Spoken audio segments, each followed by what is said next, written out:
গতকাল মঙ্গলবার রাত 12টা থেকে নির্বাচন উপলক্ষে সকল প্রকার মোটরসাইকেল চলাচলের উপর নিষেধাজ্ঞা আরোপ করা হয়েছে।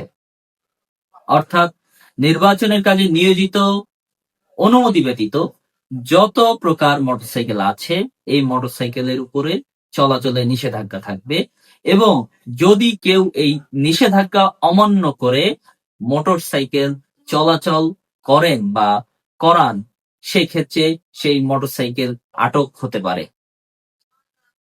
একই সাথে আগামীকাল অর্থাৎ 11 তারিখ রাত 12টা থেকে দিবাগত রাত 12টা থেকে 12 তারিখ দিবাগত রাত 12টা পর্যন্ত taxi cab, pick up, microbus, truck চলাচলের উপরে নিষেধাজ্ঞা থাকবে। অর্থাৎ নির্বাচনের দিন এই যানবাহনগুলো চলাচল করতে পারবে না।